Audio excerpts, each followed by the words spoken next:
up, you guys? Artemis Prime here, doing another Marvel Select figure review from Diamond Select Toys. This time I'm reviewing the Zombie Spider-Man, based from the Marvel Zombies comic book that was released back in 2006, written by Robert Kirkman, who is also the writer of The Walking Dead. Yes, he created The Walking Dead, and he created the Marvel Zombies limited series, which is a very, very cool read, man. I totally suggest you pick that up. In my hallway, I have a bunch of my favorite comic book covers, and I just thought it'd be a good time to show off, yeah, that baby right there. But yeah, as you can see, it's hanging on the wall. It's been a long time since I've read the series, so I can't really summarize it to do it justice. Just pick up the trade paperback, read it, you'll really like it. Big, big, big! Get your big badass toys at BigBadToyStore.com.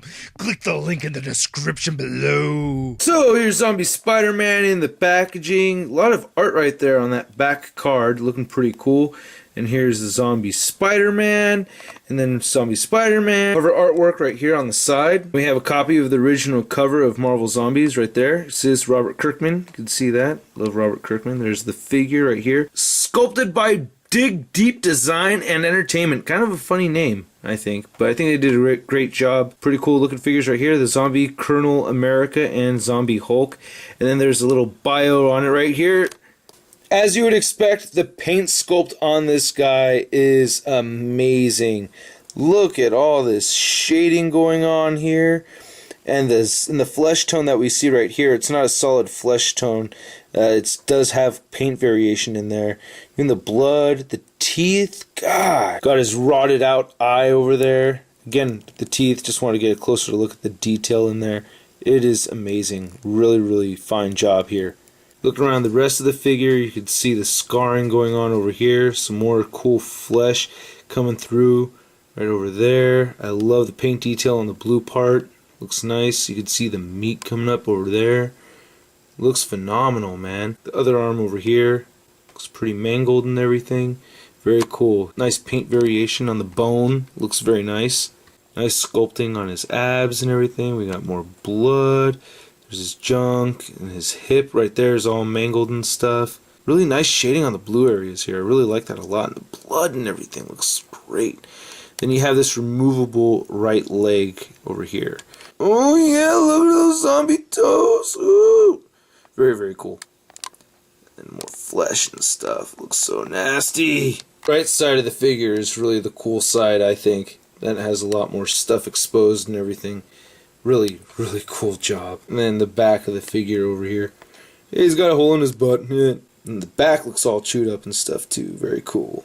Now, this being a much older Marvel Select figure, the articulation is really not up to par to how we see Marvel Select articulation today. And actually, because of the articulation, it's why I passed on the figure so many times back in the day. But the reason why I picked this guy up, big thanks to Nan for giving me a great deal on buying this figure. I basically bought it for you guys because I know you wanted me to review it. So anyway, his head does move left and right. It moves down just a little bit, barely moves up at all. So limited head articulation, but it moves side to side.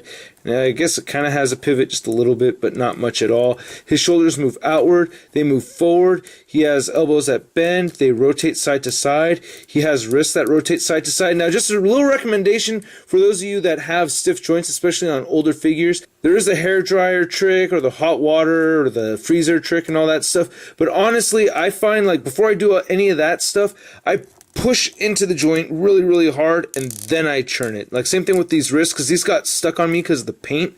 I push into the joint and then twist, and then it'll loosen up. Or for these, it loosened up on me anyway. Anyway, he has a waist swivel over here. His hips move outward. They move forward. He has knees that bend. The knees rotate. His ankles move down. They move up. He does have a little bit of an ankle pivot. It is actually there. Pop off this right leg. Yeah, there it goes. And then have him hold his right leg, which is a very cool feature. But it is very, very tricky getting the figure to stand on one foot. But I'll show at the end of the video and during my slideshow that you can see you can get him to stand on the one foot while holding the leg. Now, the figure does come with a base that has no pegs sticking out of it, and the figure does not have peg holes at the bottom of his feet. And here's the base. Very, very cool. I believe this is Silver Surfer when all the superhero zombies were chowing down on him, and then they all got the power cosmic, if I remember correctly. I think that's what happened. Again, I haven't read it in a very long time, but nice paint detail here. I like the effect for the power cosmic coming out of Silver Surfer over here. This is a nice rubbery material. Usually I think this is kind of stiff, material on Marvel Select, but it's nice and pliable, so I feel like I'm not going to break it or anything. And actually nice paint detail on the Silver Surfer here and everything. I was just rubbing the Silver Surfer chest. Yeah, going at it. But anyway, it does have some like this blue going on in here, so it's not just a solid silver. I like that, and I like how this is transparent as well as blue at the same time. So very, very cool. Has that Jack Kirby black dot kind of look thing going on for that effect. And the rock over here has a nice paint detail, looks very realistic. I guess this is a copper pipe or a rusted pipe over here. Nice dirt look going on. Again, no pegs sticking out of it or anything, but still very, very dope. And it is hollow at the bottom, which is okay. So as I mentioned, you can use this base to have him stand up, so you can kind of wedge the foot in this little area over here is what I did, so that you can get Spider-Man standing on one foot like so. And then, I don't know, just go ahead and have him hold his leg, which isn't actually too easy to get him to hold, by the way. It gets kind of tricky setting this up, but, it can be done. Boom! See? Yep, looks pretty cool. As soon as I turn this around, he's going to fall over, probably, but looks pretty damn neat having him hold his own leg. I really like that a lot. So this figure stands just under 7 inches tall. And here he is compared to the Marvel Select Spider-Man. Really funny thing, this zombie Spider-Man right here has more articulation than the regular Spider-Man. Isn't that funny? I always thought this would be a really, really weak figure, but you actually can get him into some decent poses. And here he is next to Marvel Legends Big Time Letdown Spider-Man. So yeah, that's my review, guys. I really hope you dig it. I might pick up more of these Marvel zombie figures. There's the Captain America or Colonel America, and then there's the Hulk figure. I don't know, I'd pass on them in the past, but now that I actually have one opened, I don't know, I think they're pretty cool. I really like this, especially with the Walking Dead hype and everything that's been going on. I may go ahead and grab the rest of these things. I don't know, let me know what you think. But anyway, I hope you guys like my review, and I will catch you later. Peace, Mary Jane.